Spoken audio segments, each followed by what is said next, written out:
कांग्रेस संगठन की ओर से हुड्डा जी और उदयभान सिंह जी से। साथियों, आज कन्हैया कुमार आपको संबोधित करेंगे, पर उसके पहले और उसके बाद कन्हैया जी के बाद यहाँ के एनआईटी फरीदाबाद के एमएलए नीरज शर्मा जी फरीदाबाद के बारे में कुछ मुद्दे हैं वो आपके सामने रखेंगे। पर पहले मैं शक्ति सिंह गोहिल जी को गुजारिश करूंगा कि वो कल के प्रोग्राम के बारे में, जो 108वां दिन है भारत जोड़ो यात्रा का, महत्वपूर्ण दिन है क्योंकि आप दिल्ली में प्रवेश कर रहे हैं और कल आखिरी दिन होगा, क्योंकि कल शाम से लेकर 2 तारीख रात तक भारत जोड़ो यात्रा के लिए विश्राम का समय है और 3 तारीख सुबह फिर से हम शुरू करेंगे। उत्तर प्रदेश पहला होगा और उसके बाद हरियाणा, उसके बाद पंजाब और उसके बाद जम्मू और कश्मीर। सो मैं शक्ति सिंह जी से गुजारिश करूंगा कल के बारे में थोड़ा रूट के डिटेल आपको दे दें ताकि आपको भी अभी जानकारी हो। और तय हो गया ना ये, तो ये फाइनल रूट है, रूट के डिटेल शक्ति सिंह जी देंगे। साथियों, आप सभी का ये सवाल बहुत बार बार आ रहा था कि दिल्ली के रूट के बारे में। एक पहले ये तय कर दूं आपको कि हम कन्याकुमारी से चले हैं, कश्मीर तक राहुल जी के नेतृत्व में यात्रा जा रही है।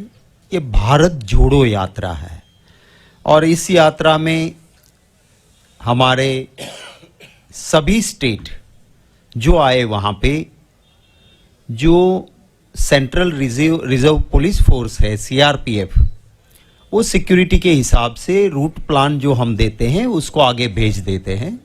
और कोई अलग से परमिशन के लिए ना हमने कहीं अप्लाई किया है, ना अप्लाई करने की ज़रूरत है, क्योंकि अलग अलग स्टेट में अलग अलग कोई परमिशन नहीं। ये पूरे देश की यात्रा है और इसी तरह से अभी तक कोई दिक्कत नहीं आई है और हम भी कोऑपरेट करते हैं। हम किसी को भी दिक्कत ना हो उसकी चिंता करते हैं। तो ये मद्देनज़र मैं मानता हूं कि दिल्ली में भी एडमिनिस्ट्रेशन कोऑपरेट करेगा, हम कोऑपरेट कर रहे हैं। जो रूट फाइनल हुआ है हमारा, कल बदरपुर बॉर्डर पे, बदरपुर मेट्रो स्टेशन के पास फ्लैग सेरेमनी होगा। जो फ्लैग हरियाणा से दिल्ली प्रदेश कांग्रेस कमेटी के अध्यक्ष को सौंपा जाएगा। हरियाणा प्रदेश कांग्रेस कमेटी के अध्यक्ष और हमारे कांग्रेस पार्टी के विधायक दल के नेता वो उनको देंगे।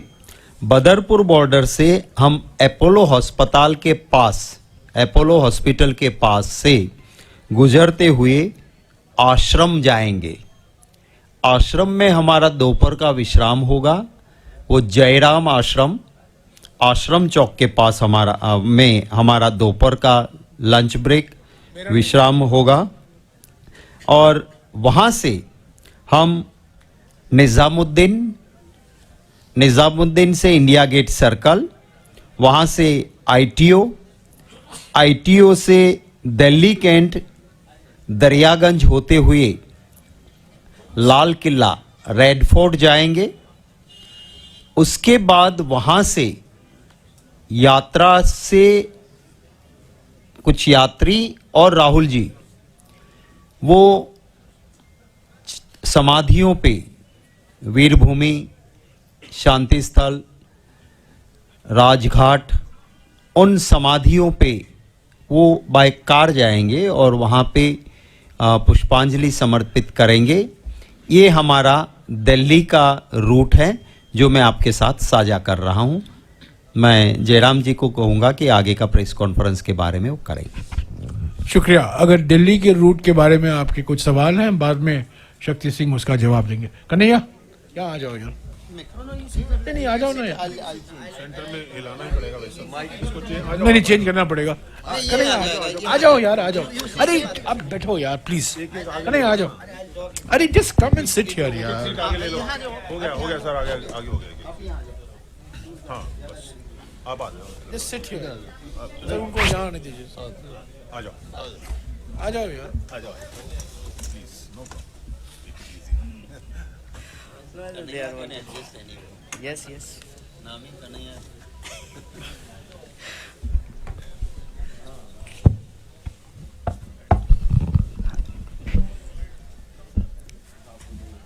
सबसे पहले तो मैं सभी पत्रकार साथियों का और जो सब लोग दर्शक इस प्रेस कॉन्फ्रेंस को देख रहे हैं, आप सबका हार्दिक स्वागत करता हूं।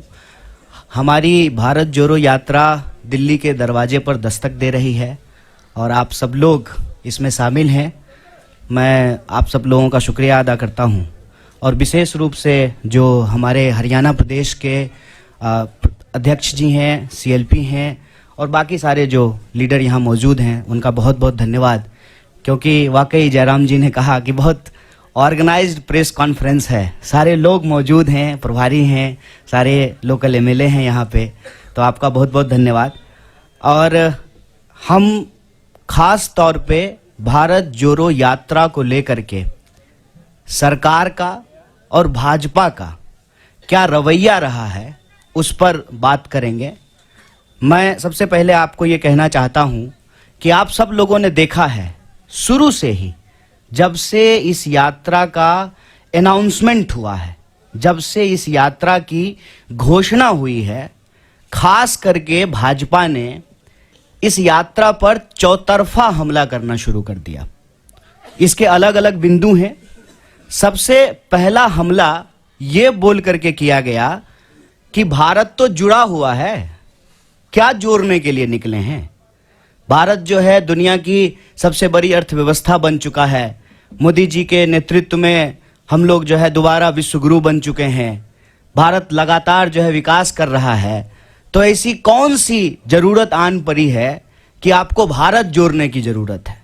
आप लोगों ने ये सवाल कहीं ना कहीं सुना होगा, देखा होगा, आपके व्हाट्सएप पे आया होगा, आपने जो है अपने टीवी चैनल पे जो है बीजेपी जब बोलती है इसको तो इसको चलाया होगा। और चर्चाओं में भी भाजपा के लोग बार बार ये बोलना शुरू किए कि भारत तो जुड़ा हुआ है, तो क्या जोड़ने के लिए निकले हैं, इसकी जरूरत क्या है। तो मैं एक काउंटर सवाल आज उनका जो ये हमला था उसका करना चाहता हूं कि भारत जब जुड़ा हुआ है और भारत जोड़ो यात्रा की कोई प्रासंगिकता ही नहीं है आपके नजर में, तो आप इसकी चर्चा क्यों कर रहे हैं। हेल्थ मिनिस्टर इतना इंपॉर्टेंट पोस्ट होता है, उनको क्या जरूरत है इंक बर्बाद करने की, पेपर बर्बाद करने की, भारत जोड़ो यात्रा को लेकर के लेटर लिखने की। जिसकी जरूरत ही नहीं है उनके नजर में, उसकी चर्चा वो क्यों कर रहे हैं। पहला प्रश्न उनसे पूछा जाना चाहिए। हम ये समझते हैं कि देश जुड़ा हुआ है जमीनी तौर पर, भौगोलिक तौर पर, देश जुड़ा रहे भावनात्मक तौर पर भी, क्योंकि देश हमेशा देश के लोगों से बनता है। लोगों को हटा करके कोई देश नहीं होता है। देश के लिए लोग भी जरूरी होते हैं, जमीन भी जरूरी होती है और देश की संप्रभुता, उसकी आजादी भी जरूरी होती है। हमारे पास संप्रभुता है और उसी संप्रभुता के आधार पर जो है हम अपनी सीमाओं को लेकर के, सुरक्षा को लेकर के सरकार से सवाल पूछते हैं कि हमारी संप्रभुता अक्षुण्ण रहे। देश हमारा जमीन से जुड़ा हुआ है, लेकिन देश के लोग भी जुड़े रहे ना। जब इस देश के लोगों को उनके पहचान के आधार पर बांटा जाता है, उनके अंदर भेदभाव पैदा किया जाता है, एक के खिलाफ जब दूसरे को खड़ा किया जाता है, तो देशवासियों को आपस में तोड़ने की कोशिश की जाती है। और देश अगर भावनात्मक रूप से नहीं जुड़ा रहेगा तो आप जमीन से भी बहुत देर तक जोड़ के नहीं रख पाएंगे। इसीलिए देशवासियों को आपस में जोड़ना जरूरी है। और पहले दिन से हमने कहा कि यह यात्रा दिलों को जोड़ने की यात्रा है। हम चाहते हैं कि देश में मोहब्बत हो। यह जो नफरत की बयार लगातार बह रही है, इस नफरत को हराया जाए, क्योंकि अगर नफरत का माहौल रहेगा तो देश के भीतर जो बुनियादी सवाल हैं, रोजी रोटी, कपड़ा, मकान, शिक्षा, स्वास्थ्य, सड़क, बिजली, पानी, ये मुद्दे गायब हो जाएंगे राजनीति के विमर्श से। हमारी मंशा बिल्कुल साफ थी। तो जो लोग ये पूछ रहे थे उनको ये समझना था, ये सवाल खुद से पूछना था कि क्या जब इस देश में भर्ती घोटाला होता है, भर्तियां नहीं होती हैं, जब किसी इंसान के साथ सरेआम मारपीट होती है, महिलाओं के साथ बलात्कार होता है, तो आपकी भावना नहीं टूटती है, नौजवानों के सपने नहीं टूटते हैं। उसी भावनाओं को जोड़ने के लिए, उसी सपने को जोड़ने के लिए यात्रा है। तो पहला हमला उन्होंने ये किया कि भारत जोड़ो यात्रा की जरूरत क्या है। दूसरा हमला जब यात्रा शुरू हुई तब उन्होंने दूसरा हमला किया, और ये बड़े शर्म की बात है और बड़ी सोचने की बात है। हमारे बीच में भी मेंबर ऑफ पार्लियामेंट बैठे हुए हैं, इलेक्टेड रिप्रेजेंटेटिव्स हैं। इलेक्टेड रिप्रेजेंटेटिव की एक जिम्मेवारी होती है कि कि वो जब भी बोले तो सोच समझ करके बोलें, ताकि हम भी उनको फॉलो करें, हम भी उनसे सीखें। और मैं तो कहता हूं कि आज अगर नेताओं की बात पे भरोसा करके कोई स्टूडेंट उसको सच मान ले और परीक्षा में वही लिख दे तो वो फेल हो जाएगा, क्योंकि वो इतना झूठ बोलते हैं, इतना गलत बोलते हैं। आप याद कीजिए, दूसरा हमला हुआ जिस दिन यात्रा शुरू हुई, देश के मंत्री के द्वारा, चुने हुए रिप्रेजेंटेटिव के द्वारा झूठ बोला गया कि राहुल जी जो है विवेकानंद जी की मूर्ति पे नहीं गए थे। तो दूसरा हमला उन्होंने किया कि यात्रा जब शुरू हो गई है तो उसको बदनाम करने का। और यहीं पे यह बात रुकी नहीं, फिर बात आ गई जूते पर, फिर बात आ गई फीते पर, फिर बात आ गई टी शर्ट पर, फिर बात आ गई दाढ़ी पर, फिर बात आ गई महिलाओं पर। और यहां पर भी वो रुके नहीं, माने नहीं, हर दिन कुछ ना कुछ निकालना शुरू किए। और जब हकीकत में कुछ नहीं मिला तो जो उनका तीसरा हमला था, जो उनका डर्टी ट्रिक डिपार्टमेंट जो करता है कि किसी का सर किसी के जो है सर के ऊपर लगा दो, किसी का आवाज कहीं पे चिपका दो, यात्रा को लेकर के नकली वीडियो बनाना शुरू किए। यात्रा जब आगे चली जाती है तो पीछे सड़क खाली ही होगी, यात्रा आगे बढ़ गई है तो उस खाली सड़क का वीडियो बना करके दिखाते हैं, कोई है ही नहीं। अरे भाई, जब कोई है ही नहीं, कोई लोग यात्रा में आ ही नहीं रहा है, तो क्यों आपको अभी जो है प्रोटोकॉल की याद पड़ी है? कोरोना प्रोटोकॉल की जरूरत क्यों है? क्योंकि आप तो यही दिखा रहे हैं वीडियो बना बना करके कि कोई यात्रा में आ ही नहीं रहा है। जब कोई यात्रा में आ ही नहीं रहा है तो क्या पेड़ को मास्क पहना दें कि सड़क जो है लपेट करके कंधे पर रख दें राहुल जी के कि नहीं नहीं आप आगे बढ़ गए हैं, सड़क को पीछे कैसे छोड़ दिए हैं, इसको भी लपेट करके कंधे पर ले जाइए। वीडियो, नकली वीडियो, कभी जो है तबलीगी जमात तो कभी कुछ नकली वीडियो बना रहे हैं। जबकि यात्रा में जो लोग शामिल हैं वो देखते हैं सबसे आगे इस देश का राष्ट्रीय ध्वज होता है।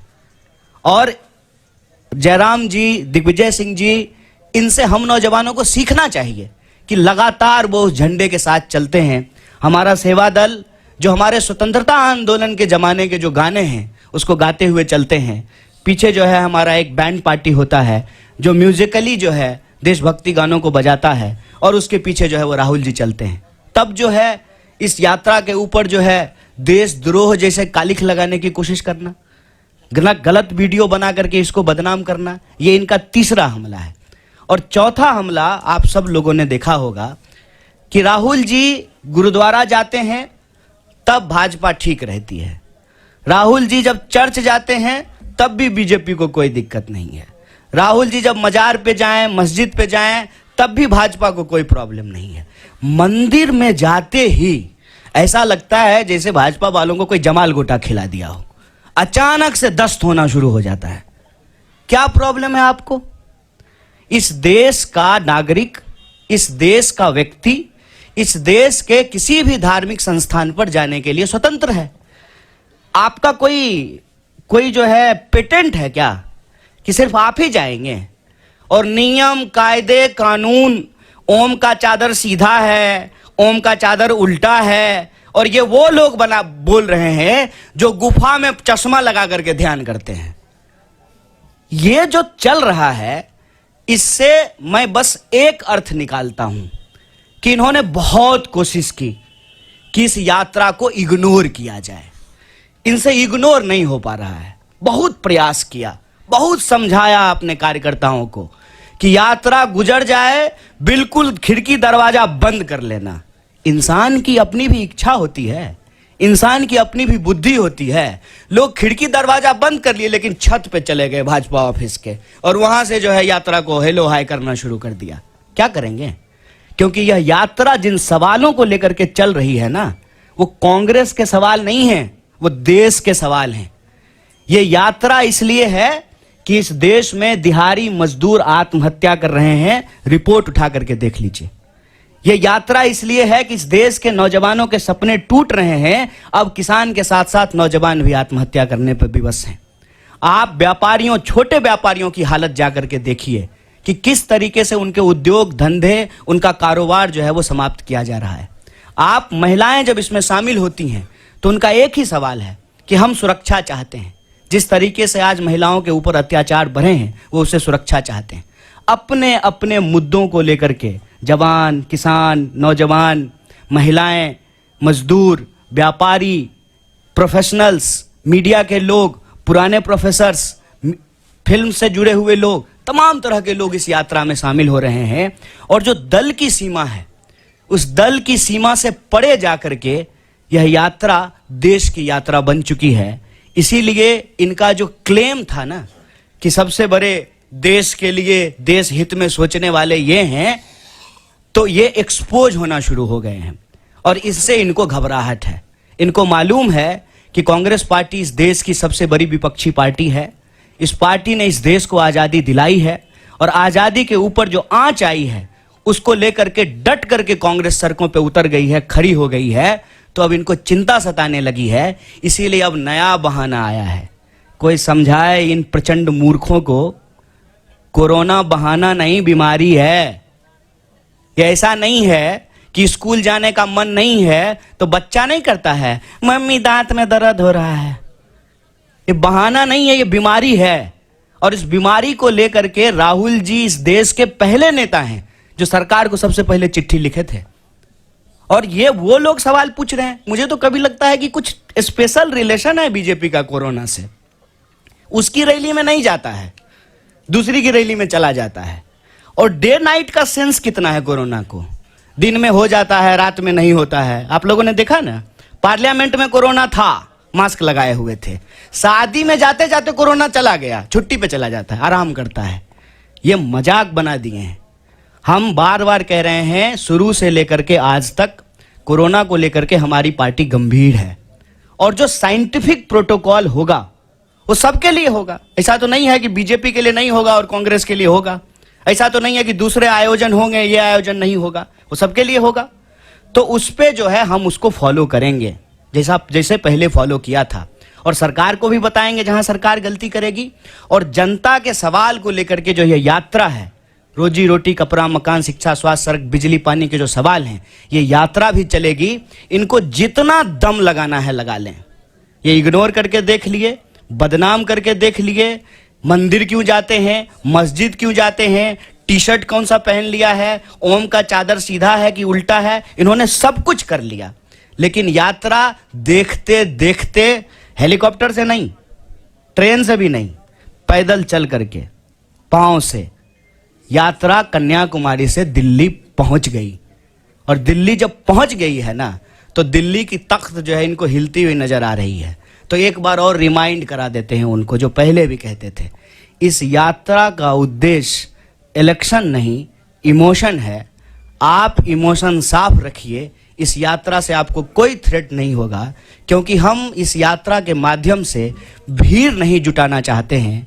हम चाहते हैं कि इस देश के नागरिक अपने सवालों को लेकर के, नागरिक, भीड़ नहीं, अपने सवालों को लेकर के इस यात्रा में शामिल हो। और यह यात्रा जिस तरह से कन्याकुमारी से चली है, यह यात्रा कश्मीर तक जाएगी, यही हम लोगों को उम्मीद है। और आप लोग सब अपने तरीके से इस यात्रा में शामिल हो रहे हैं, जुड़ रहे हैं। एक बार फिर से आपको बहुत बहुत धन्यवाद। जो भी सवाल होंगे उसका जवाब दिया जाएगा। Thank you. शुक्रिया कन्हैया। अभी नीरज कुमार जी फरीदाबाद के बारे में कुछ मुद्दे उठाएंगे।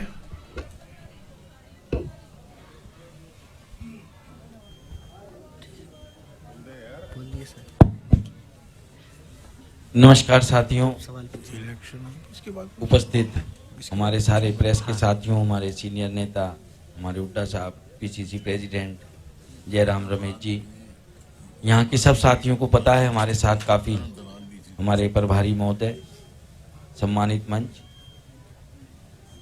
मैं बताना चाहूँगा, हमारी पूरी आईसीसी की टीम भी यहाँ बैठी है, कि सर जब एक नारा आया देश के अंदर, आपदा को अवसर बनाइए, गरीब आदमी ने आपदा को अवसर नहीं बनाया, उसको देखा देखी कुछ लोगों ने आपदा को अवसर बनाया। और हमारे यहाँ एक फैक्ट्री में 30 मजदूर थे, वो उसी फैक्ट्री में काम करते हुए दिव्यांग हुए। और उन्होंने उस समय ना केस करे, ना फैक्ट्री मालिक को परेशान किया कि यहाँ से रोजी रोटी मिल रही है।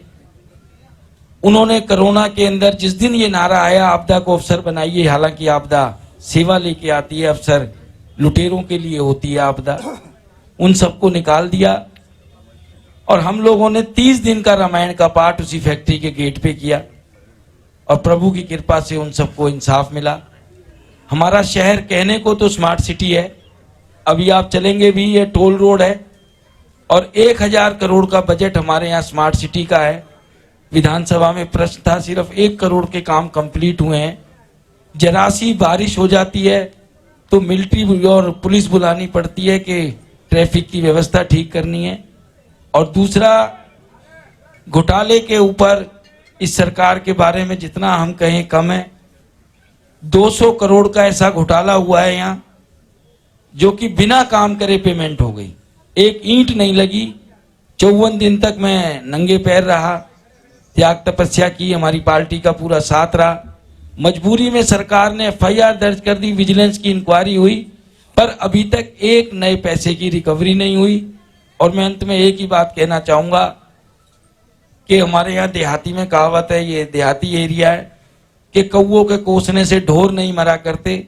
ये हमारे राहुल जी और भारत जोड़ो यात्रा के बारे में कुछ भी कर लें, ये यात्रा सफल रहेगी। इससे ज्यादा हल्कापन हो नहीं सकता कोई कि जनता सुबह 6 बजे राहुल जी का दीदार करने को, राहुल जी से मिलने को, इस ऐतिहासिक यात्रा का हिस्सा बनने को तैयार है। आज सारे इलाके में सुबह 4 बजे से ब्लैकआउट था, लाइट गायब कर रखी थी कि लोग शायद घरों में गर्म पानी ना हो पाए, लोग पहुंच ना पाए यात्रा में। पर आप सब साथियों ने देखा, मीडिया के साथियों ने देखा, हजारों की तादाद में लोग राहुल जी के स्वागत के लिए खड़े थे। और प्रशासन की और सरकार की, प्रशासन की तो मैं क्या बोलूं, प्रशासन तो सरकार के इशारे पे काम कर रहा है। पर मैं एक ही बात कहना चाहूंगा कि ये सरकार हमारी इस यात्रा को जितना मर्जी परेशान कर ले, फर्स्ट फेज में तो टेलर था, जब सेकंड फेज में हरियाणा में यात्रा आएगी तो आप इससे 10 गुना ज्यादा जोश देखेंगे और लोगों में 10 गुना ज्यादा उत्साह देखेंगे, चाहे सरकार इसके लिए कुछ करे। और अंत में एक बस रामायण की चौपाई से अपनी बात को खत्म करूंगा कि लंका कांड के अंदर जब श्री राम प्रभु बिना साधनों के लड़ रहे थे तो कईयों ने प्रश्न किया कि रावण के पास रथ है, साधन है, सेना है, आपके पास क्या है? तो बाबा तुलसीदास चंद लाइन लिख के चले गए हैं। और इसी भारत जोड़ो यात्रा के माध्यम से हमारे राहुल जी महंगाई रूपी रावण, भ्रष्टाचार रूपी रावण, भाई को तोड़ने वाले रावण, सबके खिलाफ संघर्ष कर गए हैं। बाबा तुलसीदास जी की चौपाइयों से अपनी वाणी को विराम दूंगा। रावण रथ बिरथ रघुवीरा, देख विभीषण भयो अधीरा, नाथ न रथ तन पदपन त्राना, केहि बिद जीतहु वीर बलवाना, सुनऊ सखा कह कृपा निदाना, जो जय हुई सो स्पंदन आना, सौरज धीरज दो रथ चाका, सत्य शील दृढ़ ध्वजा पताका। हमारे राहुल जी श्री राम प्रभु की तरह शौर्य और धीरज के रथ में 2 पहिए लगा के चल रहे हैं और हम कामयाब होंगे। जय हिंद, जय भारत, राम राम जी। शुक्रिया नीरज जी। PCC अध्यक्ष कुछ कहना चाहते हैं? हमारे मीडिया प्रभारी आदरणीय जयराम रमेश जी, हमारे प्रदेश के ऑल इंडिया कांग्रेस कमेटी की तरफ से प्रभारी आदरणीय श्री शक्ति सिंह गोयल जी, हमारे बीच में आदरणीय श्री कन्हैया जी, बहुत ही हमारे प्रदेश के सम्मानित नेता, लोकप्रिय नेता चौधरी भूपेंद्र सिंह हुड्डा जी, मेरे सभी साथी विधायकगण और मंच पर सभी साथीगण और प्रेस के सभी साथियों, अभी काफी विस्तार के साथ में जयराम रमेश जी ने और हमारे शक्ति सिंह गोयल जी ने और कन्हैया जी ने पूरा निचोड़ रख दिया कि किस तरह से इस भाजपा का, किस तरह से कांग्रेस पार्टी की भी नहीं है, तो सभी की, आम आदमी की ये यात्रा चल रही है। राहुल जी ने जिन विषयों पर, जिन संदर्भों में ये यात्रा शुरू की है, जो आज देश के अंदर जो हालात बिगड़ रहे हैं, हमारा जो प्रेम प्यार भाईचारा आपस में जो बिगड़ रहा है, जो एक धार्मिक उन्माद पैदा किया जा रहा है, आज जो देश के अंदर जो महंगाई का मामला है, चाहे बेरोजगारी का मामला है, चाहे गिरती हुई अर्थव्यवस्था का मामला है, चाहे संवैधानिक जो संस्थाएं जो लोकतंत्र को बचाने के लिए संविधान में जो व्यवस्था की गई थी, उनकी क्रेडिबिलिटी पर जो आज प्रश्न उठ रहे हैं, इन सब मुद्दों को लेकर के राहुल जी ने जो यात्रा शुरू की, और हरियाणा में जिस तरह से सुबह 6 बजे इतना भारी स्वागत हरियाणा प्रदेश की जनता की तरफ से हुआ, परसों और कल और आज फरीदाबाद में पूरी तरह से तोड़ किया। बहुत बेहतरीन हमारे सभी साथियों ने बहुत इसमें बेहतरीन काम किया, और हमारे पूरे प्रदेश की तरफ से मैं उनका सबका धन्यवाद करना चाहूँगा। और मैं ये अवश्य कहना चाहूँगा कि जो बेरोजगारी जो आज 32.4% हरियाणा में पूरे हिंदुस्तान में सबसे नंबर 1 है, उसका जो मुख्य कारण, जहाँ पर एक तो सरकारी तो पद खाली पड़े ही हैं 1,82,000 पद, लेकिन साथ ही जो नोटबंदी का बहुत सबसे ज्यादा दुष्प्रभाव अगर आपको देखने को मिलेगा तो फरीदाबाद में गुड़गांव में जो हमारे इंडस्ट्रियल एरिया हैं, उस नोटबंदी के कारण हजारों फैक्ट्रियों के बंद होने से कई लाख लोगों का हमारे यहाँ पर उनका रोजगार छीनने का काम हुआ। और इसी वजह से हरियाणा में जो उद्योग धंधे थे वो चौपट हो गए, जो MSME ही थी वो सारी बंद हो गई। तो जो बेरोजगारी की दर एकदम बढ़ गई, सरकारी नौकरियों में कोई हुआ नहीं, 32 बार यहाँ पर पर्चे लीक हो गए, स्टाफ सिलेक्शन कमीशन और HPSC में रंगे हाथ करोड़ों रुपए के रिश्वत के साथ में पकड़े जा रहे हैं सारे। पूरी तरह से यहाँ पर कानून व्यवस्था ठप हो गई। जो खनन घोटाला हुआ, यहाँ पर रेती का जिस तरह से घोटाला हुआ, जिस तरह से यहाँ पर रजिस्ट्रियों का घोटाला हुआ, धान का, शराब का, सारा जो प्रदेश घोटालों की सरकार बन गई है और इस सरकार से छुटकारा पाना चाहती है। और उसका ये सबूत है कि इतनी भीषण सर्दी में इतना भारी लोगों का सहयोग में सुबह से देख रहा, 6 बजे से सारा गांव निकल के औरत मर्द बच्चे सब जो सड़कों पर आ रहे हैं, ये इस बात का सबूत है कि लोगों के अंदर इस भाजपा से कितना गुस्सा है और सब राहुल जी का जो संदेश है उसके साथ मिलकर के चलना चाहते हैं। तो मैंने इन्हीं शब्दों के साथ मैं आप सबका बहुत प्रदेश कांग्रेस कमेटी की तरफ से आप सबका हार्दिक स्वागत करता हूं, धन्यवाद करता हूं। और आपके जो भी प्रश्न हैं जिनसे भी वो आप अपना पूछ सकते हैं। और एक बार आज दोपहर 2 बजे को राहुल जी फरीदाबाद के करीब 30 MSME से मुलाकात कर रहे हैं। मैं कहना चाहता हूं कि हमने काफ़ी लोगों को आमंत्रित किया था, पर कुछ लोगों को धमकी दी गई थी कि आप राहुल जी से मत मिलिए, परंतु उसके बावजूद करीब 30 ऐसे नीडर लोग हैं आज भी हमारे देश में, और ख़ास तौर से फरीदाबाद में जो MSME चलाते हैं, और वो राहुल जी से आज मिल रहे हैं। और उसके बाद मैं आपको ब्रीफिंग करूंगा उस मीटिंग के बाद। हुड्डा जी कुछ कहना चाहते हैं? दलाल साहब यहाँ के वरिष्ठ नेता हैं।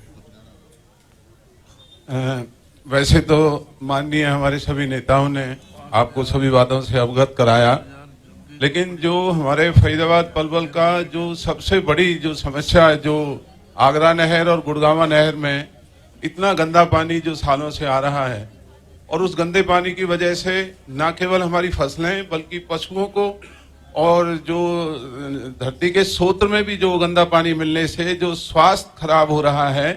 भाजपा की सरकार ने जो वायदा भी किया था आज तक कुछ नहीं किया। और फरीदाबाद जो इतनी बड़ी आबादी का शहर है, वैसे तो नीरज जी ने सारे मुद्दे आपके सामने रखे। बड़े शर्म की बात है कि आज फरीदाबाद के सेक्टर्स में आज तो चलो पानी बंद किया, यहाँ पीने योग्य पानी फरीदाबाद में उपलब्ध ही नहीं है। और जिस शहर की इतनी बड़ी आबादी को पीने का पानी भी उपलब्ध ना हो, और भ्रष्टाचार का जो बोलबाला है वो सारी बातें बता चुके हैं। तो मैं तो आप सबसे यही निवेदन करूंगा कि जो करप्शन फरीदाबाद में फैली हुई है, जो नीरज जी ने मुद्दा उठाया, आज कोई महकमा ऐसा नहीं जहां बिना रिश्वत दिए कोई काम हो सकता हो। और भाजपा के नेताओं ने जो लूट मचा रखी है, ये सब भारत जोड़ो यात्रा के आगमन से मैं समझता हूं कि ये लुटेरों को आंखें होंगी और शायद इस इलाके के लोगों को बचने में भारत जोड़ो यात्रा से मदद मिलेगी। Thank you. शुक्रिया। आपके सवाल? एक मिनट। हाँ जी। एक मिनट। ओ सॉरी माफ कीजिएगा सर। जयराम जी, शक्ति सिंह जी, कन्हैया जी व सभी साथीगण, हमारे प्रदेश के अध्यक्ष उदयभान जी। देखिए जयराम जी, ये जो फरीदाबाद है ये इलाका महाभारत से लगा लो। महाभारत में जब पांडवों ने 5 पद मांगे थे, उनमें दिलपत एक यहाँ का फरीदाबाद का था। सोनीपत, पानीपत, दिलपत। और उसके बाद 1857 में जब फर्स्ट इंडिपेंडेंस वार शुरू हुई, राजा नाहर सिंह को पेड़ पे टांग के फांसी दी थी यहाँ बल्लभगढ़ के उसको। और जब इंडिपेंडेंस की लड़ाई शुरू हुई तो महात्मा गांधी ने सबसे पहला अरेस्ट पलवल में दिया था, जहाँ से दलाल साहब एमएलए रहे। और इंडिपेंडेंस मिलने के बाद सबसे पहला इंडस्ट्रियल टाउन पंडित जवाहरलाल नेहरू ने फरीदाबाद बनाया था, और बहुत अच्छा सबसे बड़ा शहर था। और यहाँ पर फ्रिज, मोटरसाइकिल, ट्रैक्टर देश के सबसे ज्यादा बनते थे और बहुत अच्छा तरक्की किया था। हमारी सरकार आई, हमने भी आईएमटी बनाया और बनाया। लेकिन इस पिछले 8 साल में बीजेपी सरकार ने फरीदाबाद को बदहाल कर दिया है। सारी रोड कोई नहीं, कोई मतलब इंडस्ट्री यहाँ से बहुत जा रही है। आप एमएससी लाए हैं, उनको बताएंगे।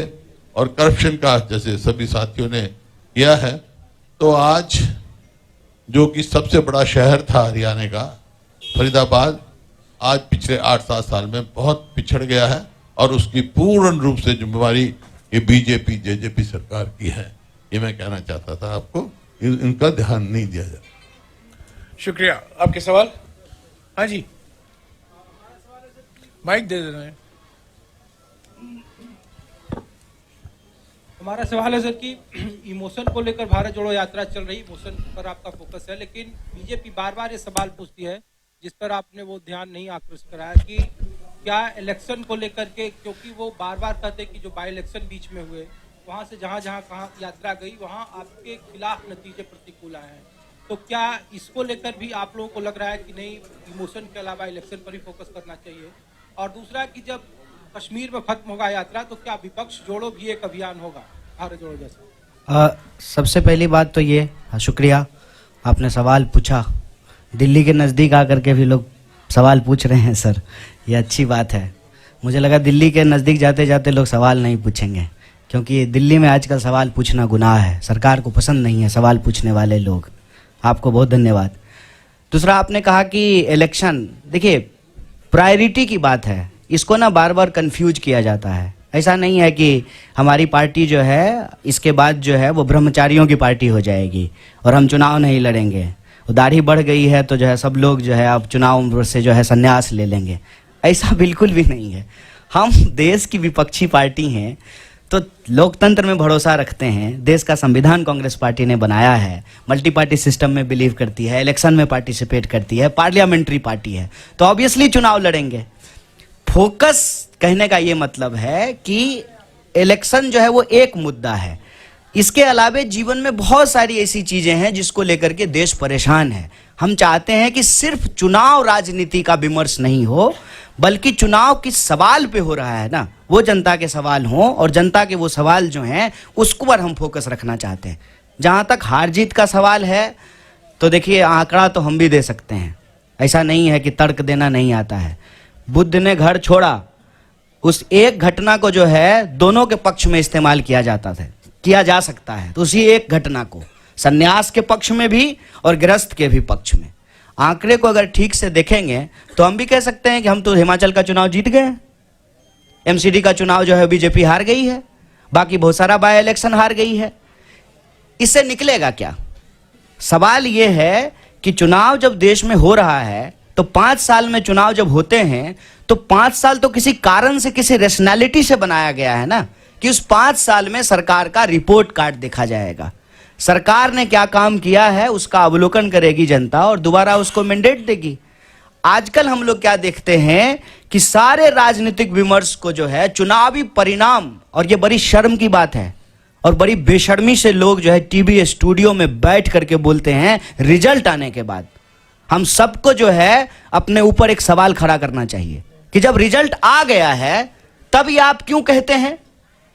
रिपोर्टर भी बोलते हैं, पार्टी के स्पोक्स पर्सन भी बोलते हैं, अब असली खेला शुरू होगा।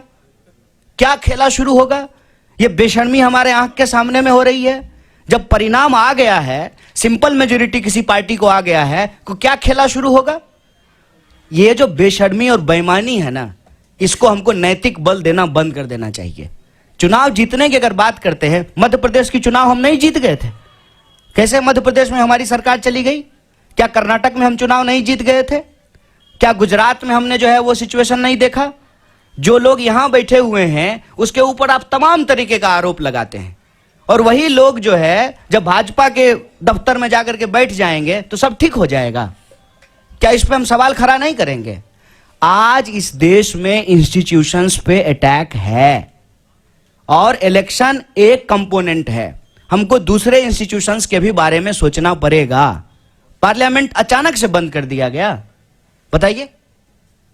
अचानक कोविड हो गया और सुबह में कोविड हुआ और शाम में कोविड समाप्त हो गया। वही लोग जो मास्क लगा करके पार्लियामेंट में आए थे सुबह में, शाम में मास्क लगाना भूल गए। भीड़ में जाते हैं तो मास्क नहीं लगाते हैं। जब रैली में जाते थे, जब डेल्टा वेरिएंट था, दीदी ओ दीदी कर रहे थे बंगाल के चुनाव में जाकर के, डेल्टा वेरिएंट था, तब जो है मास्क नहीं लगा रहे थे। और जब चीफ मिनिस्टर्स के साथ ऑनलाइन मीटिंग हो रही है, जूम कॉल हो रहा है, तब मास्क लगा लिए हैं। लोग को मूर्ख समझते हैं, बेवकूफ समझते हैं। चुनाव हम लड़ते हैं, चुनाव हम लड़ेंगे, लेकिन चुनाव के परिणाम के आधार पर यह कहना कि कांग्रेस पार्टी खत्म हो गई है, तो देख लीजिए कांग्रेस पार्टी खत्म हो गई है। तो जिस यात्रा को आप 7 सितंबर से इग्नोर कर रहे थे, जो ही हम दिल्ली के दरवाजे पे पहुंचे हैं तो पेट में जबरदस्त मरोड़ पैदा हो गया है। तमाम कोशिश कर रहे हैं।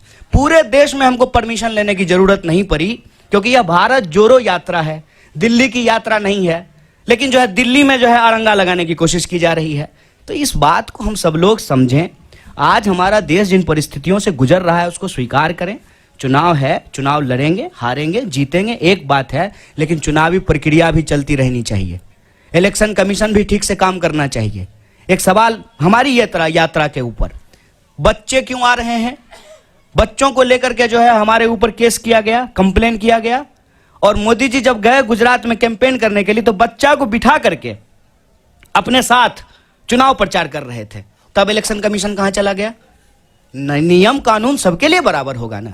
विपक्ष के लिए जो होगा वही सत्ता के लिए भी होगा। तो चुनाव के इर्द गिर्द विमर्श बना करके ना, हार जीत के इर्द गिर्द, और उस हार जीत में भी कोई नैतिकता नहीं है। जीती हुई पार्टी का विधायक खरीद करके सरकार बना लेना। जब तक यहां थे तो जो है देश विरोधी थे, हरियाणा में ऐसी। तो ये जो सवाल है, इस पे हम लोगों को मुखरता से बोलना पड़ेगा। इलेक्शन से भाग नहीं रहे साहब, इलेक्शन हम भी जीते हैं और फिर भी जीतेंगे। इनको डर यही लग रहा है ना कि दिल अगर जीत लिया ना तो इस चुनाव कैसे हराएंगे। सारा सूटकेस जो है ना चाणक्य साहब का, वो घर में ही रखा रह जाएगा। एक बार जब लोग तय कर लेते हैं ना कि बिकेंगे नहीं, और जो लोग खरीदेंगे ना, आपको दिल्ली का एग्जाम्पल देना चाहते हैं। दिल्ली के भी प्रभारी हमारे बीच में मौजूद हैं। हमारे 2 लोगों को खरीदने की कोशिश की गई। ये चलन पैटर्न हो गया है। अब दूसरी पार्टियां भी ऐसा करना शुरू कर देगी। इस प्रवृत्ति पे हमको हमला करने की जरूरत है। उसके बाद आम लोग जाकर के घर घेर लिए। उसके बाद नहीं, हम लोग कहीं नहीं जा रहे, हम यहीं रह रहे हैं। जनता के अंदर वो चेतना जगाना, ये हमारी प्राथमिकता है। चुनाव भी होगा, लड़ेंगे भी और जीतेंगे भी।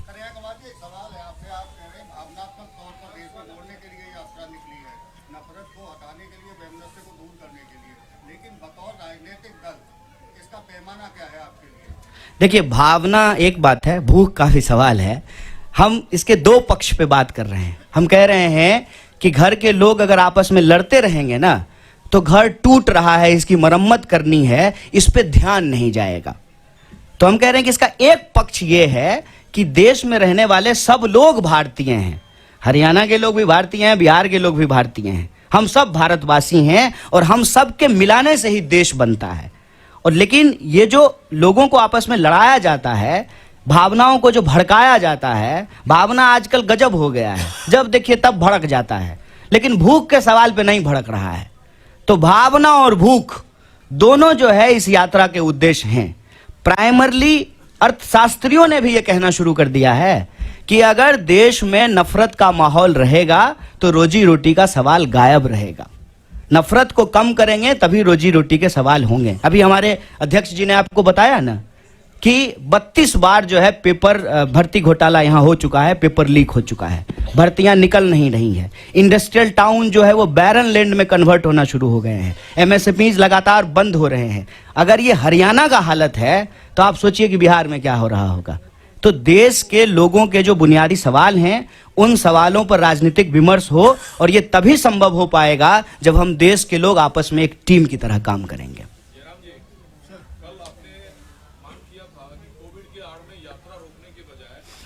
कोविड है तो पहले संसद का सत्र रोका जाए। प्रहलाद जोशी ने आपके उस सवाल पर अटैक किया है कि कांग्रेस के नेता विदेश में छुट्टी मनाने के लिए खुद यात्रा तोड़ना चाहते हैं। ये बिल्कुल बकवास है, बिल्कुल बकवास, बिल्कुल गलत, और समय दिखाएगा कौन झूठ बोल रहा है और कौन सच बोल रहा है। मैं प्रहलाद जोशी के स्तर पर गिरना नहीं चाहता हूं। वो मंत्री हैं, वरिष्ठ मंत्री हैं, जिम्मेदार तरीके से उनको बोलना चाहिए। और जो पार्लियामेंट आज एडजर्न हुआ है उसका कारण भी जान लीजिए। जब पार्लियामेंट की शुरुआत हुई थी तब कई विपक्ष पार्टियों ने मांग की थी कि सरकार के पास कोई बिल्स नहीं है, एजेंडा नहीं है। आप 30 तारीख तक चलाना चाहते हैं, 29 तक चलाना चाहते हैं, तो 23 तारीख को आप एडजर्न कीजिए। ये मांग कांग्रेस पार्टी से नहीं, डीएमके से आया था, कई बीजेडी से आया था, कई क्षेत्रीय पार्टियों से आया था। पहले दिन से मांग हो रही है कि सरकार के पास कोई विधेयक ही नहीं है पारित कराने के लिए। तो बिजनेस नहीं है तो आप हाउस क्यों चला रहे हैं? अभी इनको एक बहाना मिल गया, कोविड एक बहाना बन गया उनके लिए, और आज इन्होंने एडजर्न करा ली। हालांकि वास्तविकता ये है, हकीकत ये है कि उनको एडजर्न कराना ही था, क्योंकि कुछ बिजनेस बाकी नहीं रहा 4 दिन के लिए। इस पे मुझे एक जो आपने सवाल पूछा है बहुत जरूरी सवाल है। छुट्टी को लेकर के एक मैसेज घूम रहा है कि भारत जोड़ने वाले मिस्त्री, यही शब्द है। मुझे कोई शर्म नहीं है बोलने में। जो उनको शर्म नहीं है जो लिख रहे हैं मैसेज, तो मुझे पढ़ने में क्या शर्म होगी। भारत जोड़ने वाले मिस्त्री जो है वो 24 तारीख से लेकर के 2 तारीख तक छुट्टी पे रहेंगे, क्योंकि उनको छुट्टी मनाने के लिए विदेश जाना है। यही व्हाट्सएप पे मैसेज आया होगा, हमको भी आता है। उस मैसेज का पीछे इतिहास क्या है हमको जानना पड़ेगा। जब यात्रा अनाउंसमेंट हुआ ना सर, हमारे जान पहचान के लोग जो भाजपा के नहीं है उन लोगों का भी यही प्रश्न था, राहुल जी पैदल चलेंगे? हम बोले नहीं नहीं, प्रधानमंत्री जो 8,500 करोड़ का फ्लाइट खरीदे हैं ना वो दे देंगे गिफ्ट में, रिटर्न गिफ्ट में देंगे, उससे चलेंगे। 12 करोड़ का जो कार खरीदे हैं ना उस पर चला जाएगा। इस तरीके से नेताओं को लेकर के, खास करके विपक्ष के नेताओं को बदनाम किया गया है कि जो सामान्य बात है उस सामान्य बात को भी हम भरोसा नहीं कर पाते हैं।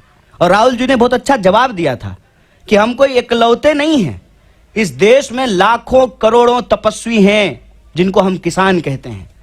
और कोरोना की बात हो रही है ना, मैं कोरोना याद दिलाता हूं। यही फरीदाबाद शहर है, साइकिल चला करके बिहार के मजदूर गए, पैदल अपने बच्चों को पीठ पे बांध करके जो है मजदूर बिहार गए। तब तो जो है कोरोना नहीं याद आ रहा था। आज जब हम पैदल चले हैं कन्याकुमारी से, 100 दिन से ज्यादा चलते हुए हो गया है 3000 किलोमीटर, तब समझ में आ रहा है कि पैदल चलने का दर्द क्या होता है। ये बार बार विपक्ष के नेताओं को लेकर के ऐसा मैसेज करते हैं, जबकि अगर हम सिद्धांत की बात करें तो कांग्रेस पार्टी इस देश में 8 घंटा मजदूरों को काम करने का अधिकार होना चाहिए, इसको लेकर के कानून बनाया। सप्ताह में 2 दिन छुट्टी होनी चाहिए, सैटरडे और संडे, इसको लागू कराया।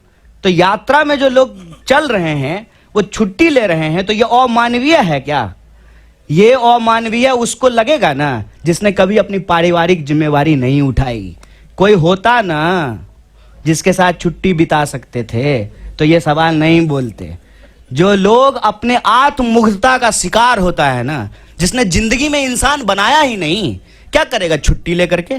फुटबॉल मैच देखते हुए एक दृश्य देखे थे आप सब लोग, ग्रुप में फुटबॉल मैच देख रहे थे, एक साहब अकेले टीवी पे फुटबॉल मैच, बताइए फुटबॉल का मैच कोई अकेले देखता है? हैं? देखे थे कि नहीं देखे थे? इस बात को समझिए। और जो तमाम लोग परिवार बना रहे हैं ना, शादी कर रहे हैं, बच्चे पैदा कर रहे हैं, ये आपको अनैतिक बोल रहे हैं। और खुद जो जिम्मेवारी नहीं निभा पाए, डर से भाग गए, क्योंकि आई लव यू कहने के बाद आई लव यू टू भी होता है और उसको निभाना भी होता है। जो ये नहीं कर पाए ना, वो अपने आप को नैतिक बोल करके आपके कंधे पे बैठे हुए हैं। आंख खोलिए साहब, परिवार चलाना एक जिम्मेवारी है, छुट्टी मिलना एक मानवीय अधिकार है। अपने रिश्तों को निभाना सामाजिक दायित्व है। हम देश का दायित्व निभा करके परिवार का दायित्व निभाएंगे, इसमें क्या बुराई है? किस लिए आप कमाते हैं? क्या आपके शादी हो, बच्चे हो, परिवार हो, इसलिए कमाते हैं ना? क्या दिक्कत है इसमें? और मैं बताऊं, इसका टेक्निकल कारण है। ये बात हम लोग बोलना नहीं चाहते थे। हमारा कंटेनर रिफर्बिश होना है, हमको पहाड़ में जाना है, उसको जो है दोबारा से तैयार किया जाएगा। लेकिन इनको मौका मिलना चाहिए यात्रा को किसी भी तरीके से बदनाम करने का। पहले दिन से ये बोल रहे थे कि ये चलेंगे नहीं, विदेश चले जाएंगे।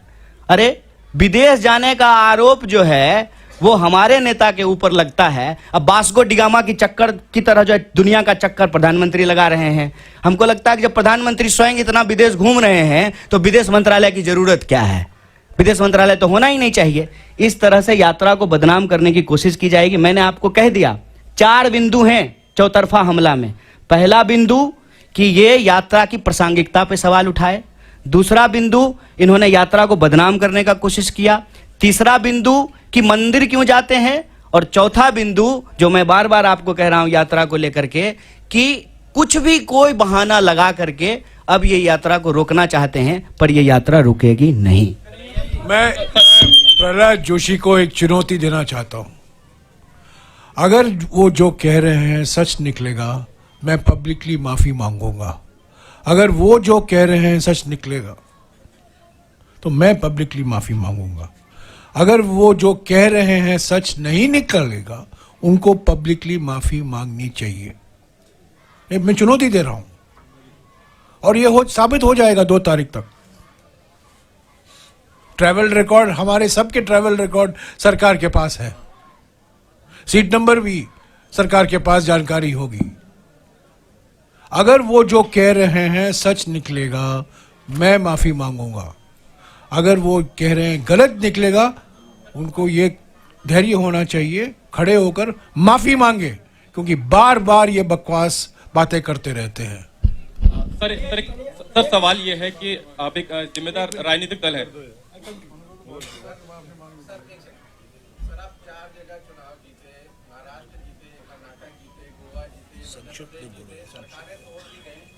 अभी भी आप कह रहे हैं कि लक्ष्य चुनाव जितना ही है, तो कैसे इसे रोकेंगे? क्योंकि अभी जो फिलहाल जीते हैं वो हिमाचल है और हिमाचल में भी है निगाह। देखिए, हम लोग इसको बतौर राजनीतिक दल रोकें, उससे ज़्यादा ज़रूरी है कि इस देश के आम लोग बतौर वोटर इसको रोकें, क्योंकि ये अनैतिक है, ये गलत है। एक बार जब लोगों ने अपना मैंडेट दे दिया, सरकार चुन दिया, सरकार 5 साल चले और उसके फिर काम के आधार पे जो है सरकार का काम कैसा रहा, जनता अपना अगला निर्णय लेगी। तो ये लड़ाई एक राजनीतिक दल के कैपेसिटी से आगे बढ़ करके इस देश के नागरिकों के कंधे पे है। कन्हैया जी, सवाल ये है कि कोविड को लेकर तरह तरह की बातें की जाती है। कांग्रेस का अपना पक्ष है, बीजेपी का अपना पक्ष है। सरकार ये कहती है कि चीन, अमेरिका, बाकी कंट्रीज में कोविड के केसेस बढ़ रहे हैं, इसलिए एहतियात बरतने की जरूरत है। एक जिम्मेदार राजनीतिक दल होने के नाते आप यात्रा निकालिए, लेकिन प्रोटोकॉल का अगर पालन करेंगे तो उसमें दिक्कत कहाँ आती है? क्या सरकार सवाल उठा रही है इसलिए उसका विरोध है, या आप लोग मानते हैं कि कोविड नहीं है, पूरी तरह से नहीं? देखिए, सबसे पहली बात सर, ये इसका मैं जवाब देता हूँ, आप भी बोलिएगा कि कोरोना ना कांग्रेस बीजेपी नहीं है। कोरोना एक वायरस है, वो सब के लिए है। ना कोरोना का कोई धर्म है, ना कोरोना का कोई राजनीतिक विचारधारा है। कोरोना के नाम पर, कोरोना का बहाना बना करके जो राजनीतिक चालबाजी की जा रही है ना, हम उस पर सवाल उठा रहे हैं। कोरोना का प्रोटोकॉल जो सरकार लाएगी उसको पहले भी फॉलो किए थे, आगे भी फॉलो करेंगे। लेकिन ये प्रोटोकॉल कब लाया जा रहा है, क्यों लाया जा रहा है, किसके लिए लाया जा रहा है, इस पे भी आंख खोल करके सवाल करेंगे। और आप भी सवाल कीजिए, हम उम्मीद करते हैं। हो सकता है कि आपको नौकरी में नहीं निकाल दिया जाए आपको, तब आप भी हमारे साथ आइएगा भारत जोड़ो यात्रा में। लेकिन यह सवाल पूछा जाए कि भाई सुबह में मास्क लगाना प्रोटोकॉल है, शाम में बाराती जब गए थे तब मास्क लगाना प्रोटोकॉल नहीं है। ये सवाल पूछने में क्या दिक्कत है? आप कहते हैं तो मैं ये सवाल मास्क लगा के पूछ लूंगा, अच्छा होगा कि मुंह भी नहीं दिखेगा। देखिए, इस पे ना रैशनल तरीके से जो है हम लोगों को समझना पड़ेगा कि रैली में कोरोना गायब हो जाता है, ठीक है, और जूम मीटिंग में कोरोना आ जाता है। इस पे आप सब लोग सवाल पूछिए। कोरोना का कोई राजनीतिक विचारधारा नहीं है, हम भी ऐसा नहीं कह रहे हैं। और कोरोना का नियम और प्रोटोकॉल साइंस के हिसाब से, पॉलिटिकल पार्टी के हिसाब से नहीं, मेडिकल साइंस के हिसाब से जो होगा उसको फॉलो करेंगे। आज सुबह से मैं मास्क पहना हूं और आज सुबह मैंने सभी भारत यात्रियों से गुजारिश की वो मास्क पहने। कल सभी लोग मास्क पहनेंगे।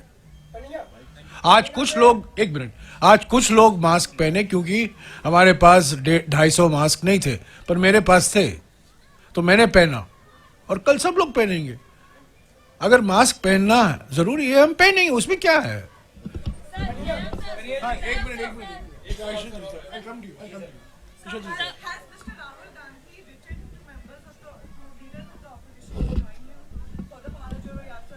If I have information, I'll share it with you. Sir, Jairam sir, अभी बीजेपी पर और बीजेपी की लीडरशिप पर काफी सवाल उठाए, लेकिन क्या कारण है कि उसके बावजूद उनकी लोकप्रियता बनी हुई है और कांग्रेस लोकप्रियता नहीं बना पा रही? देखिए, मैंने उनके सवालों के जवाब दिए। मैं भाजपा के ऊपर अपना समय न कभी नहीं बर्बाद करूंगा साहब। सवाल हम हमेशा देश की जनता के लिए उठाते हैं। रोजी का सवाल, रोजगार का सवाल, भर्ती का सवाल, किसान का सवाल, मुआवजा का सवाल, महिला सुरक्षा का सवाल, सामाजिक न्याय का सवाल, हम ये उठाते हैं सवाल। भाजपा को लेकर के जो हमने कही है ना, ये हमने उनको उनकी भाषा में जवाब दिया है। लोकप्रियता तो आपकी भी कृपा है साहब। मैं इस पे बोलना नहीं चाहता हूँ। जयराम सर, एक क्वेश्चन आपसे है सर है sir, because sir, not just Bharat Jodo Yatra but there are other rallies. Who is asking the question? Oh, sorry. Huh. The other rallies are also underway because Karnataka assembly elections are coming in, and JDS is also doing a rally in Karnataka, Panch Ratna Yatra. So that is also under the scanner because many of the states have also issued the COVID guidelines. What is your response to that? Because other rallies are also taking place, but the question arises for the Bharat Jodo Yatra. No, I have said, and let me repeat it. Any protocol based on scientific and medical advice that is uniformly implemented will be followed by the Congress party. We have always followed it. We were not the party which gave a solution that the COVID situation will be won in 18 days, like the Mahabharat war. There was one gentleman who said that we will win the war on COVID in 18 days. There was one gentleman who advised Indians to deal with the COVID epidemic by going to their balcony, tali bajao, ghanti bajao. These were the remedies that were given for COVID, if you recall. We were not that political party. If there is a protocol, scientific protocol, medical protocol, health protocol, we will follow it. And I am telling you voluntarily today. And I wore the mask longer than the Prime Minister wore it yesterday. Yesterday the Prime Minister's mask was for the TV. So I have advised the Bharat Yatris this morning, at 5 o'clock this morning. They couldn't, many of them were not carrying masks because none of us anticipated this situation that has arisen out of the health minister's letter. So we will, if there is a directive to wear masks, we will wear masks. If there is a directive to maintain social distancing, we will maintain social distancing. I don't understand what the controversy is all about. No direction, even There is no directive. There is no protocol. Are you going to stop flights from China? Are you going to stop flights? Nowadays, you don't have to stop. You can't only stop flights from China because you can go to Frankfurt and then come to India. So are you going to stop international flights? We are not doing anything of that sort. So I am saying, this whole COVID drama in the last 2 days has been orchestrated to defame and derail Bharat Jodo Yatra from coming to Delhi. That's the only objective. आप कन्हैया जी से पूछिए क्योंकि वो मैं तो guest artist हूँ, ये तो मेन एक्टर यही है। क्वेश्चन बोलो यार।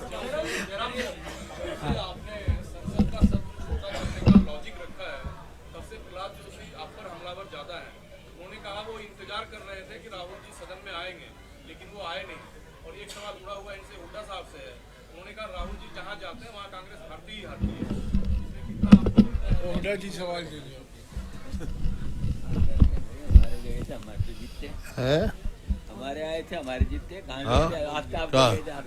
जहाँ जहाँ गए हमारे हरियाणा में, जहाँ जहाँ राहुल जी का हमने पब्लिक मीटिंग रखवाई थी, वहाँ सारी सीटें जीते हम। ये क्या लॉजिक है? ये आपका सवाल मेरे को समझ में नहीं आ रहा। अच्छा, तो इसमें एक बात बताइए कि राहुल जी से अगर बीजेपी को फायदा हो रहा है तो बीजेपी भारत रत्न क्यों नहीं दे देती है राहुल जी को? नहीं, खुश होना चाहिए। फिर यात्रा क्यों रोक रही है? फिर चाइना में कोविड केसेस बढ़ रहे हैं, अमेरिका में बढ़ रहे हैं, कोरिया में भी बढ़ रहे हैं। अगर कोरोना के केस बना के 2 तारीख को यात्रा रोक दी जाती है तो भाजपा का कैसे, कांग्रेस का कैसे रहेगा? नहीं, बढ़ गए हैं, ये बड़ी चिंता की बात है, लेकिन भाजपा के एक मंत्री ने कहा है कि फिर गाना गा देंगे, कोरोना चला जाएगा, गो कोरोना गो। सुने कि नहीं? भाजपा के एक मंत्री ने पार्लियामेंट के प्रीमाइस में कहा कि पिछली बार भी हम गाना गा दिए थे, गो कोरोना गो, कोरोना चला गया, इस बार कोरोना आएगा फिर हम गाना गा देंगे, गो कोरोना गो। हम ये नहीं कह रहे हैं, हम ये कह रहे हैं कि हम साइंस में बिलीव करते हैं, जो भी प्रोटोकॉल सरकार का होगा, जो एडवाइजरी होगा, उसको फॉलो करेंगे। एक मिनट कन्हैया जी, ये कहा जाता है कि भारत जोड़ो यात्रा इलेक्टोरल गेन्स के लिए नहीं है, लेकिन जिस तरह के मुद्दे आप कह रहे हैं भारत जोड़ो यात्रा उठाना चाहती है, जैसे एम्प्लॉयमेंट है, जॉब्स है, एवरीथिंग, आपको लगता है ये मुद्दे लोगों तक अब तक पहुंच पाए हैं और ये बात अगले साल से 2024 तक वोटों में तब्दील होंगे? देखिए, हमारी कोशिश तो यही है कि इस देश में सकारात्मक राजनीति हो, पॉजिटिव पॉलिटिक्स हो, क्योंकि उस पॉलिटिक्स में का फायदा ये होगा कि हार जीत किसी की हो, लेकिन उससे लोगों को फायदा होगा।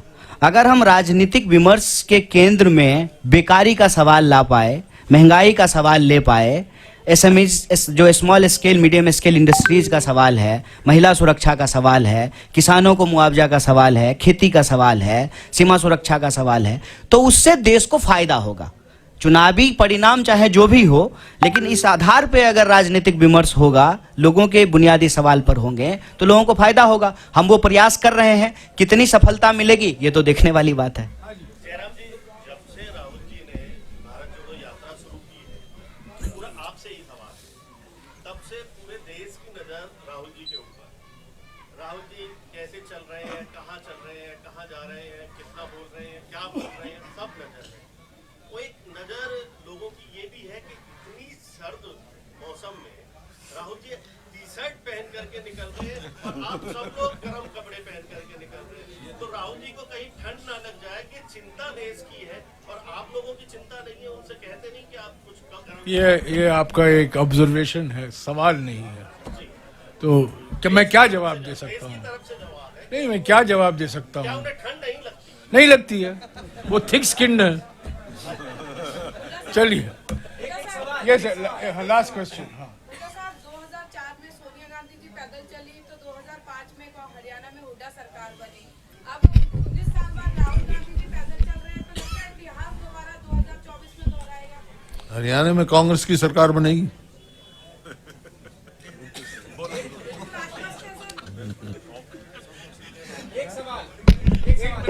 एक मिनट अभी दिल्ली के बारे में कुछ और जानकारी शक्ति सिंह जी देंगे। दिल्ली के प्रोग्राम, कल के दिल्ली के प्रोग्राम के बारे में कुछ साथियों का मुझे मैसेज आया है कि आपने दिल्ली का प्रोग्राम तो अनाउंस किया, पर टाइमिंग भी साथ में बता देते तो हमारे लिए अच्छा रहता। वो प्रेस ब्रीफिंग के दौरान आया है। हमारा डे 108 108वां दिन, यानी कल 24 तारीख हरियाणा से हम दिल्ली में प्रवेश करेंगे। 6:30 बजे पदयात्रा शुरू होगी। 6 बजे हरियाणा से शुरू होगी। हरियाणा से 6 बजे शुरू होगी और दिल्ली रिसेप्शन जो होगा वो मेट्रो स्टेशन बदरपुर पे रिसेप्शन होगा। 10:30 बजे हम पहुंचेंगे। सॉरी, वो रिसेप्शन 5 किलोमीटर है, वो हाँ हाँ, वो रिसेप्शन जो है बदरपुर, वो 5 किलोमीटर चलने के बाद दिल्ली में 5 किलोमीटर, हरियाणा में 5 किलोमीटर चलने के बाद दिल्ली में रिसेप्शन होगा, जो बदरपुर मेट्रो स्टेशन के पास आपको मैंने पहले ही बताया था वो होगा। वहां से अपोलो अस्पताल होते हुए हम जब जयराम आश्रम पहुंचेंगे, आश्रम चौक दिल्ली में, वो 16 किलोमीटर की यात्रा और होगी। तो लंबी यात्रा होगी कल की, 21 किलोमीटर हो गए वो। और वो हम जयराम आश्रम, आश्रम चौक सुबह 10:30 बजे पहुंचेंगे।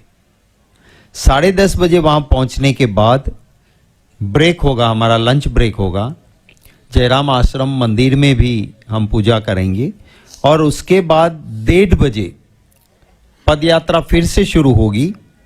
1:30 बजे जयराम आश्रम से वो मथुरा रोड, जाकिर हुसैन मार्ग, इंडिया गेट, तिलक मार्ग, ITO, बहादुर शाह जफर मार्ग, नेताजी सुभाष मार्ग, अनागपाल थॉम सर्कल, वहां होते 4:30 बजे अनगपाल थॉम सर्कल, नेताजी सुभाष मार्ग, लाल किला, वहां पे हमारी यात्रा पहुंचेगी 4:30 बजे शाम को। वहां से जो हम जाएंगे शांतिवन, शक्ति स्थल, वीर भूमि और राजघाट, वो बाय कार यात्रीज और राहुल जी जाएंगे, जहां पुष्पमाला समर्पित की जाएगी और फिर 3 तारीख तक का ब्रेक होगा। हरियाणा के साथियों के लिए हमारा सेकंड फेज फिर से हरियाणा में आएगा। वो अभी जो टेंटेटिव है वो 6 तारीख का है, पर सेकंड फेज की डिटेल यात्रा का प्रोग्राम हम आपको इत्तला कर देंगे। मेरे ट्विटर पे भी जाओ, कोई फॉलो करते तो मिल जाएगा। प्रदेश में भी हम प्रेस कॉन्फ्रेंस करके आपको ब्रेक के बाद का ब्रेक 3, हाँ वो तो कह दिया मैंने 3 तारीख, 2 तक का है ब्रेक, 3 को तो रिज्यूम हो जाएगा। नहीं मैंने यही कहा कि हम दिल्ली 3 को फिर से चलेंगे। कल ब्रेक होने के बाद 3 दिल्ली से चलेंगे, पर हरियाणा में जो आना है वो जो सेकंड फेज की यात्रा 5 या 6 जो तारीख फाइनल होगी उसका डिटेल प्रोग्राम आपको मिल जाएगा। Thank you. पानीपत में रैली होगी, वो डेट आपको बताया जाएगा। और करनाल या अंबाला में राहुल जी प्रेस कॉन्फ्रेंस करेंगे, खास तौर से हरियाणा के करनाल या कुरुक्षेत्र या अंबाला, इन तीनों में से एक शहर में वो प्रेस कॉन्फ्रेंस होगा। वो तय किया जाएगा बाद में, और उसको आपको 3-4 दिन पहले आपको पूरी जानकारी मिल जाएगी। पर प्रेस कॉन्फ्रेंस जरूर होगा, आपके साथ मुलाकात होगी। हाँ, MSME का प्रोग्राम यही है जहां राहुल जी रुके हुए हैं। वो 30 लोग आएंगे, करीब 1 बजे आएंगे। 2 बजे से लेकर 2-2:30 बजे या 2:40 तक इंटरेक्शन होगा। उसके बाद में उसकी जानकारी मैं आपको दूंगा। करीब 30 MSME आ रहे हैं, जो खास तौर से फरीदाबाद में उनकी फैक्ट्रियां हैं।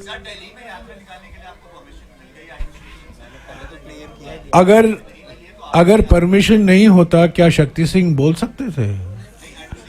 मैंने आपने क्लियर बता दिया ना, आपने क्लियर पहले तो क्लियर किया सारी। मैंने आपको पहले ही क्लियर किया कि हमारी यात्रा देश की यात्रा है। कन्याकुमारी से हम 3000 किलोमीटर चले।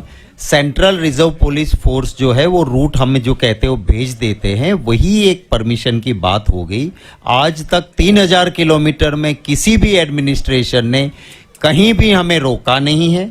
हम भी कोऑपरेट करते हैं, हमने भी कहीं पे किसी को दिक्कत ना हो उसकी पूरी चिंता की है। आप देखते हो कि हमारी टीम एक पूरी अलर्ट रहती है कि कोई एम्बुलेंस आई तो वो भी निकल जाए। तो मैं मानता हूं कि कोई दिल्ली में दिक्कत ना तो एडमिनिस्ट्रेशन को क्रिएट करनी चाहिए, करेंगे, देखेंगे। अभी तक हमारे पास कोई न्यूज नहीं है। Yes, last question.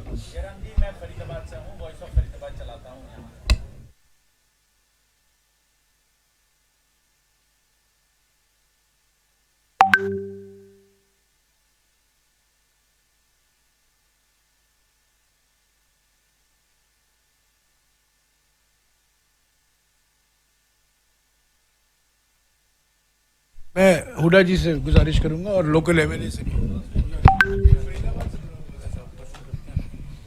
ऐसा है, जहां तक भ्रष्टाचार का सवाल है, इस सरकार ने सारे रिकॉर्ड तोड़ दिए और निरंतर हम असेंबली में भी और बाहर भी हर जगह करते रहे। यहाँ भी धरने किए फरीदाबाद हमारे विधायक जी ने, और जगह भी हुए हैं, जो भी हमारे लोकल लीडर्स है, क्योंकि ये सबसे भ्रष्ट सरकार है और यही कारण है कि प्रदेश में कर्जा बढ़ रहा है और काम कुछ नहीं हो रहा है। पूरे जोर शोर से आवाज उठा रही पूरी कांग्रेस तक इस पे और पूरी लड़ाई लड़ेंगे। अब विधानसभा का स्तर आ रहा है, उसमें भी इस बात को भ्रष्टाचार को लेके बोलेंगे, लड़ेंगे। Thank you.